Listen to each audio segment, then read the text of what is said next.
Bienvenidas y bienvenidos a un nuevo programa de Aprendo en Casa. Hoy revisaremos el área de Ciencia y Tecnología para segundo de secundaria. Hoy reflexionaremos y nos cuestionaremos sobre el funcionamiento del cuerpo y también sobre algunas alteraciones de este funcionamiento, para que así respondas tus propias preguntas. Para comenzar, les cuento que debido a la situación que estamos viviendo, han salido muchas notas sobre la importancia de donar sangre. Por eso, un amigo se acercó a donar, pero le dijeron que no podía hacerlo porque tenía anemia. Esto me hizo preguntarme lo siguiente: ¿por qué es tan importante donar sangre? ¿Qué tiene la sangre que la hace tan importante para el cuerpo? ¿Qué condiciones debo tener para donar sangre a alguien que lo necesite? Veamos si en el siguiente video podemos responder estas preguntas. Isaac, ¿qué es lo que lees con tanta atención en tu celular? Hola Saturno, lo que pasa es que un profesor nos ha compartido un afiche virtual sobre una campaña de donación de sangre. ¿Cómo le puedes pasar sangre a otra persona? ¿No es peligroso?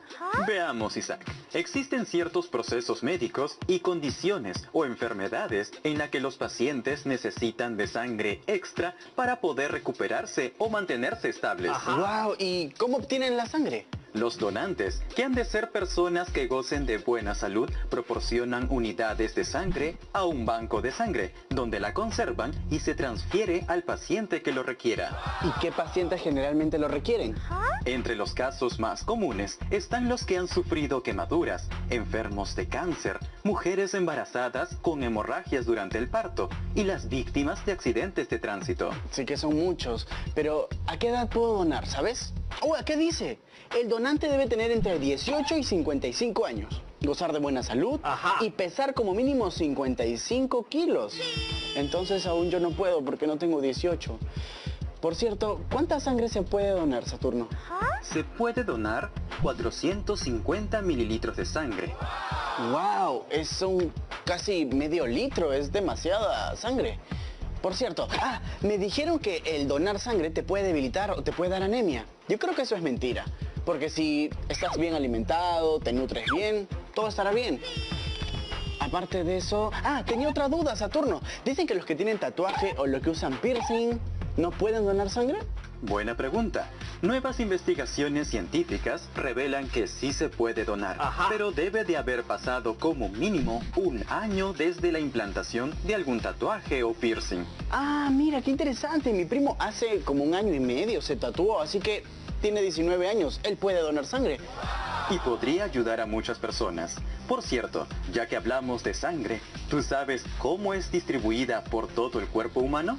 Bueno, la sangre circula por todo el cuerpo, lo nutre, gracias al sistema circulatorio, pero yo sé por qué lado vas, Saturno. ¿Me puedes decir el resto?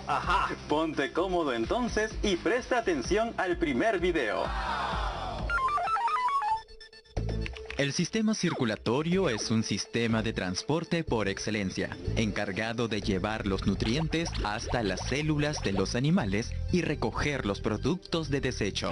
Es una adaptación de los animales para garantizar que todas sus células puedan intercambiar sustancias con su medio interno, favoreciendo las funciones de nutrición y excreción. Para lograr esto, se requiere de un líquido circulatorio que puede ser la sangre o la hemolinfa, una red de tubos como los vasos sanguíneos y una bomba muscular para mover ese líquido, que es el corazón. Existen 2 tipos de circulación sanguínea según la especie animal: circulación abierta y circulación cerrada. La circulación abierta es muy común en los moluscos y artrópodos. En estos animales, el corazón bombea la hemolinfa, un líquido interno de los invertebrados, generalmente incoloro, que contiene sustancias nutritivas sin oxígeno para llenar los espacios donde se encuentran los órganos. Así la hemolinfa baña directamente a las células y las nutre. Por otro lado, la circulación cerrada ocurre en los animales vertebrados, donde la sangre está separada del líquido intersticial y viaja únicamente por medio de los vasos sanguíneos, llevando oxígeno y nutrientes hasta los tejidos. Para poder transportar el oxígeno, la sangre o la hemolinfa obtienen el oxígeno mediante el proceso de respiración. Entonces, el sistema circulatorio debe llevar esta sangre hasta los capilares de las branquias, la piel o los pulmones para que se produzca el intercambio gaseoso y así contar con sangre sangre rica en oxígeno. En los vertebrados, este transporte puede hacerse pasando una sola vez por el corazón, llamada circulación cerrada simple, o pasando 2 veces, llamada circulación cerrada doble. Los peces tienen circulación cerrada simple, porque su sangre circula una sola vez por el corazón para llegar a los capilares de las branquias y oxigenar todo su cuerpo. Las aves, reptiles, mamíferos y anfibios cuentan con un tipo de circulación cerrada doble, porque la sangre pasa 2 veces por el corazón. La primera vez usa el circuito de la circulación pulmonar o pulmocutánea, que oxigena la sangre con los capilares de los pulmones o de la piel. La segunda vez que pasa por el corazón, este bombea la sangre hacia el resto del cuerpo en el circuito de circulación sistémica, llevando sangre rica en oxígeno a todos los tejidos del cuerpo. Ahora hablemos del corazón humano.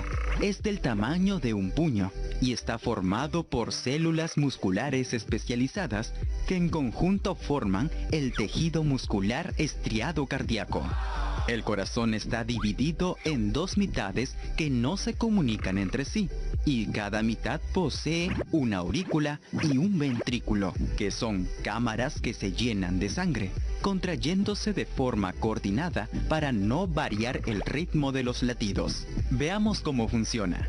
La sangre ingresa al corazón usando la vena cava superior y la vena cava inferior, que están unidas a la aurícula derecha. La aurícula se llena de sangre y se contrae, enviando la sangre a través de la válvula tricúspide hacia el ventrículo derecho.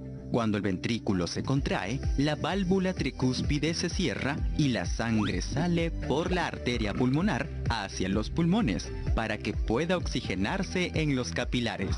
Ahora la sangre oxigenada regresará al corazón usando las venas pulmonares que se unen a la aurícula izquierda. Cuando la aurícula se contrae, la sangre pasa por la válvula bicúspide hacia el ventrículo izquierdo. Cuando este ventrículo, más grande y musculoso, se contrae, envía la sangre oxigenada al resto del cuerpo, usando la arteria más importante, la arteria aorta. ¡Wow! Hemos visto un montón de información en este video. Ahora ya sabemos por qué es importante donar sangre. También aprendimos que la sangre lleva oxígeno y nutrientes al cuerpo. Y conocimos cuáles son las condiciones que debemos cumplir para poder donar sangre. Mi amigo no puede donar porque tiene anemia. Pero, ¿qué es la anemia? ¿Cuáles son las causas y consecuencias de la anemia? ¿Se podrá recuperar? Para responder estas preguntas hay que ver el siguiente video.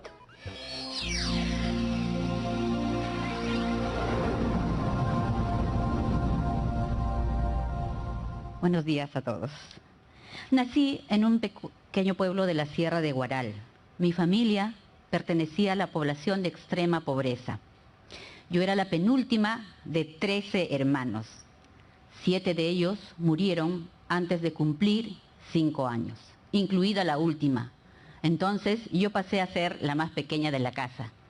Mi madre, golpeada por este dolor, me cuidaba mucho.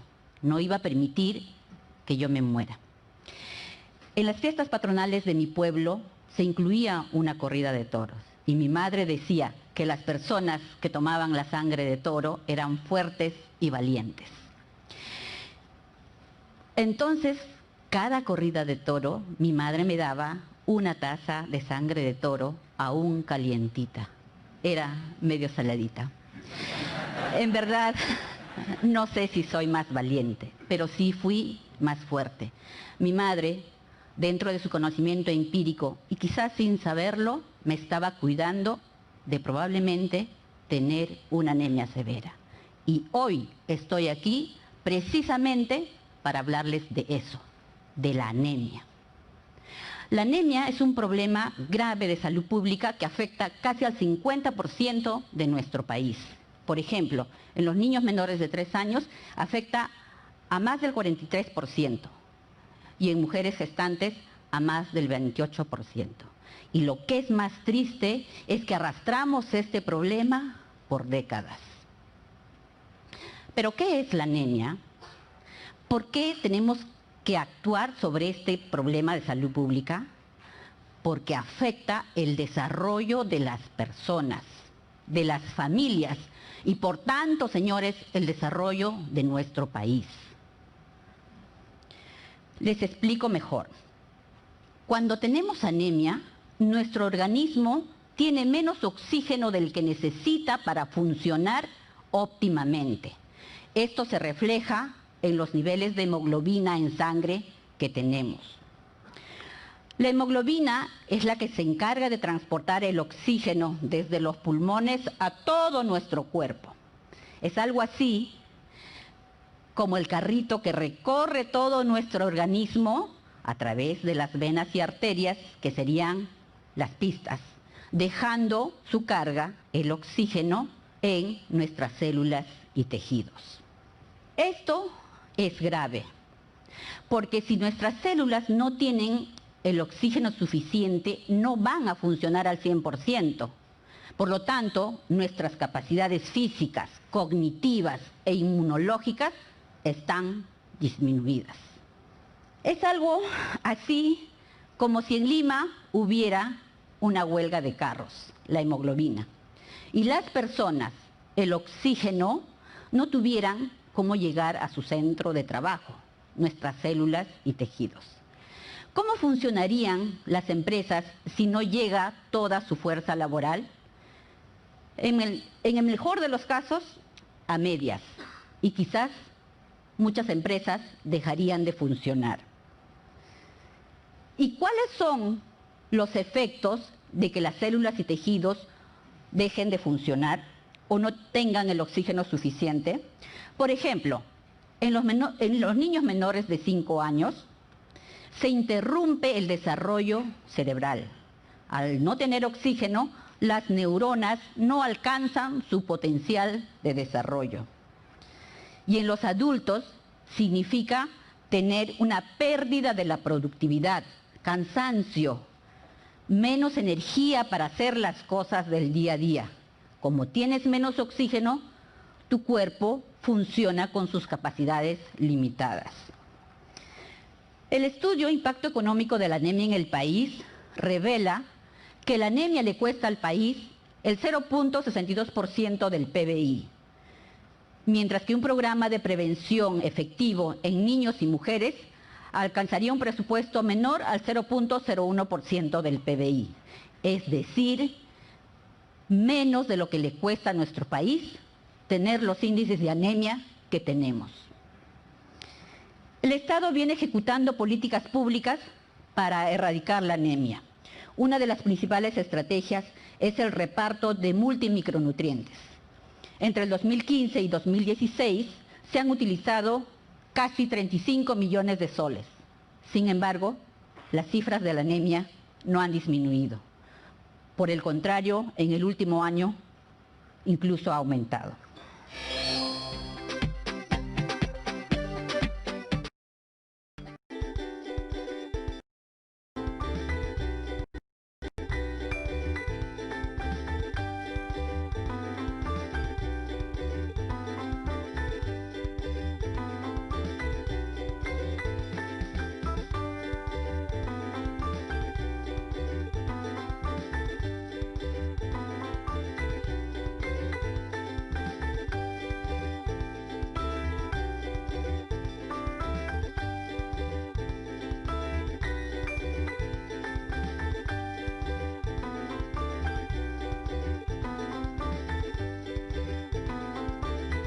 Estamos viendo Aprendo en Casa, secundaria.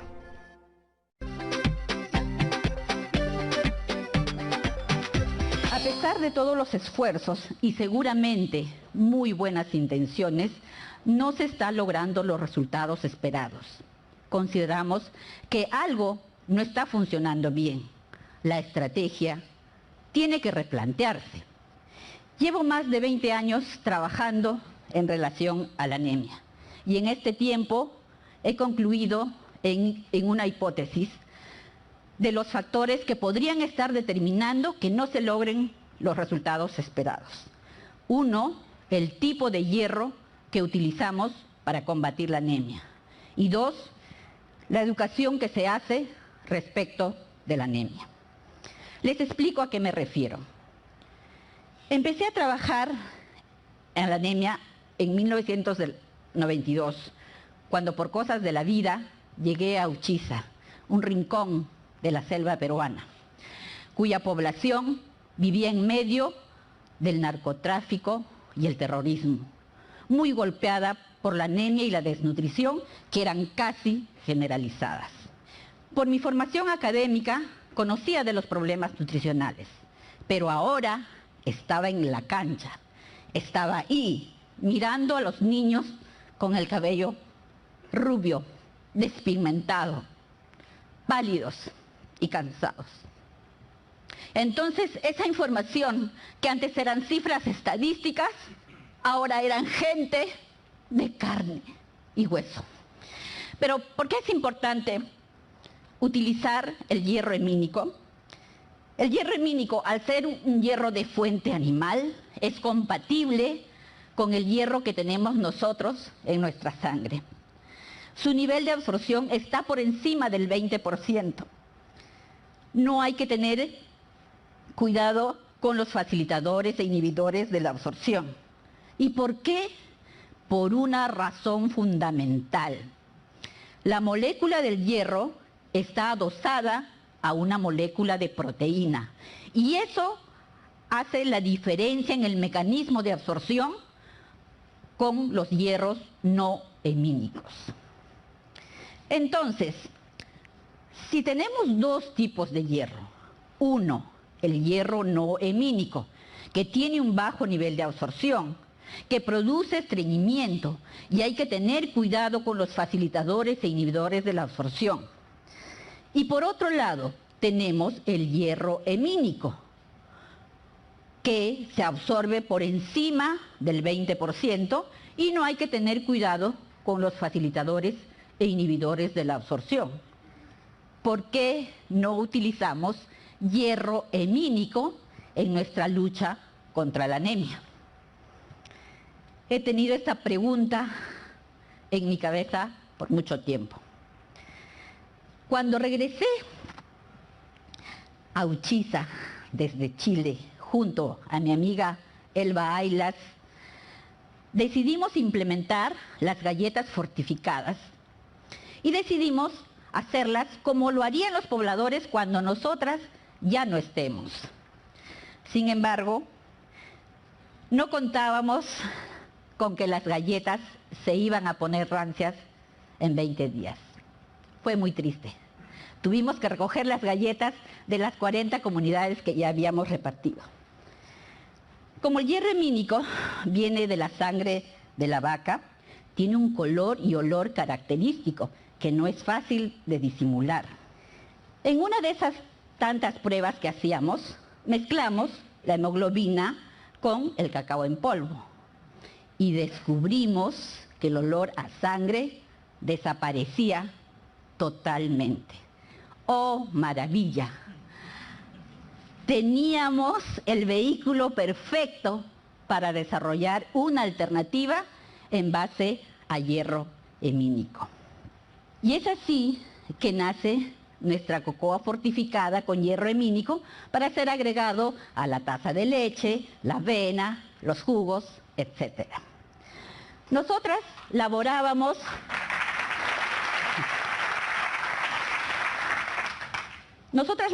en el Centro de Salud Uchiza y un día llegó una señora gestante en días de dar a luz. Tenía el diagnóstico de placenta previa.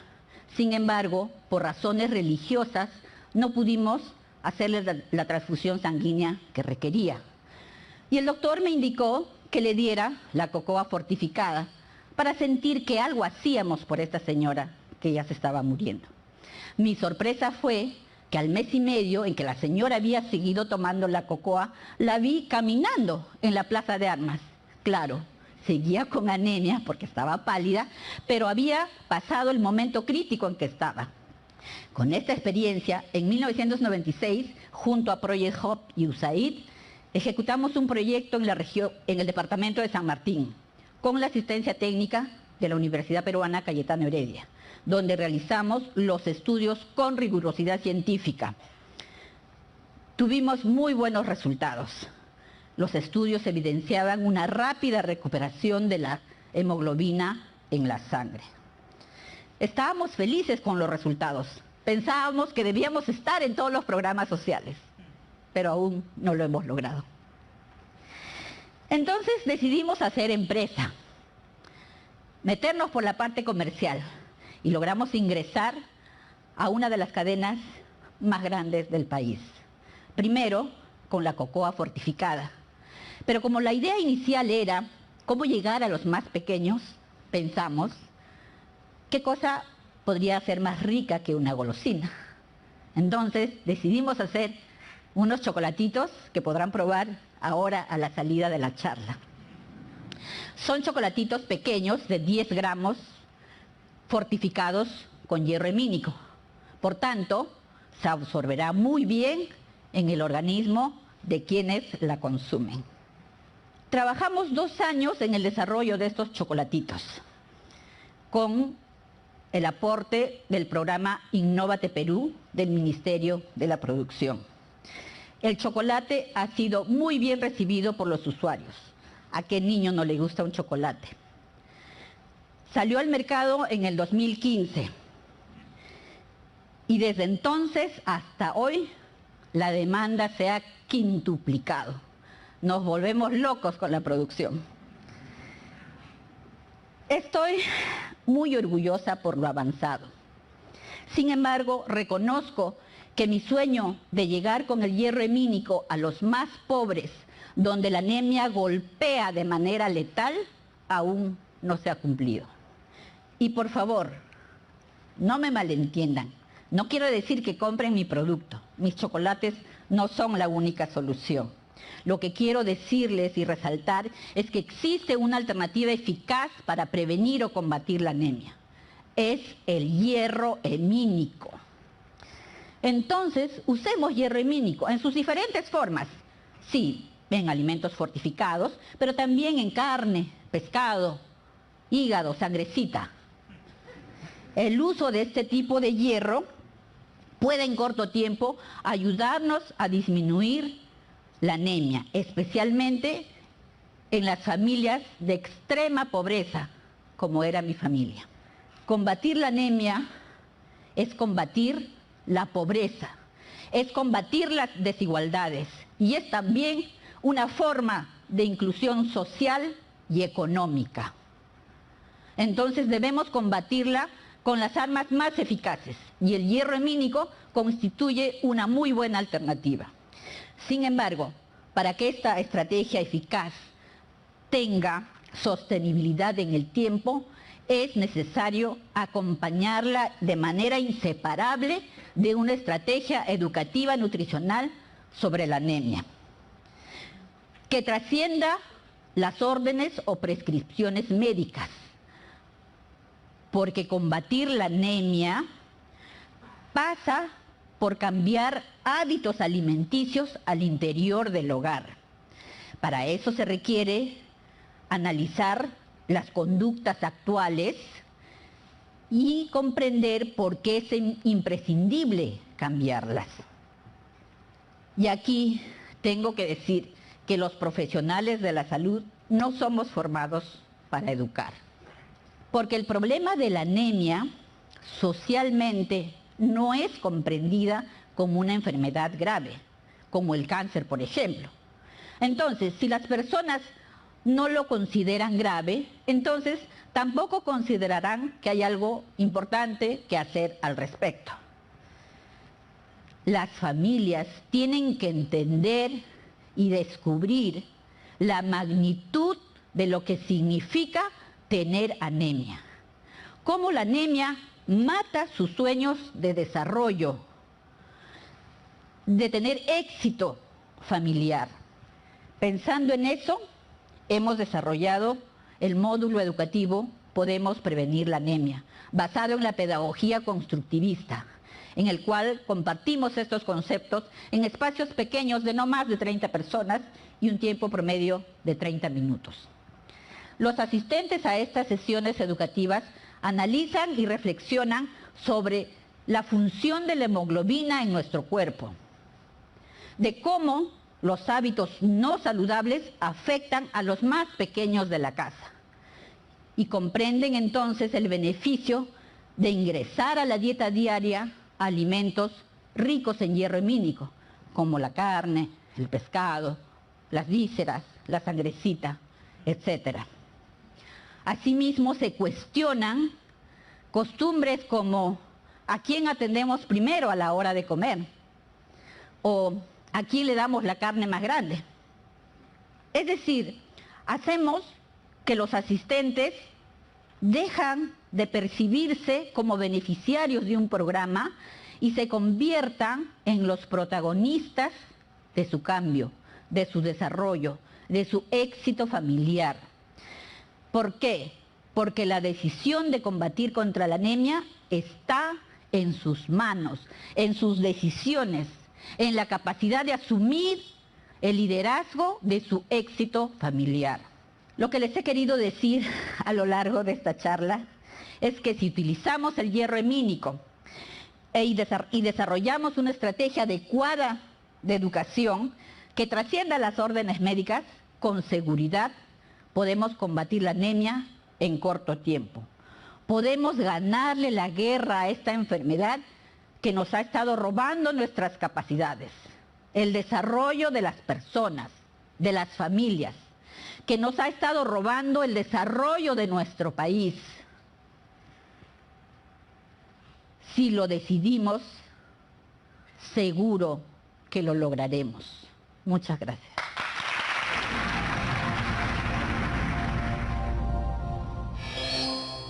Ahora todo tiene sentido. Como mi amigo tiene anemia, su sangre no puede transportar el oxígeno a sus células y esa es una razón justa para no poder donar. Lo que me alegra es que según lo que hemos visto, mi amigo se podrá recuperar comiendo alimentos ricos en hierro hemínico. Lo mejor de eso es lo rico que debe ser comer chocolate enriquecido en hierro, ¿no crees? ¿Se te ocurren otros alimentos que sirvan para combatir la anemia? Si no es así, no te preocupes, que de eso va el reto de esta sesión. Le preguntaremos a la persona que se encarga de cocinar en casa, ya sea papá, mamá, abuela, tíos, primos, qué alimentos recomiendan para combatir la anemia y cómo los preparan. También van a buscar mayor información sobre los alimentos ricos en hierro. Van a escribir una receta que nos ayude a aumentar el hierro en la sangre y la van a guardar en su portafolio. Antes, pregúntenle a sus familiares si podrían prepararla en casa. No se olviden de compartir todo este conocimiento con sus familiares y amigos. Nos vemos en el próximo programa. ¡Chao!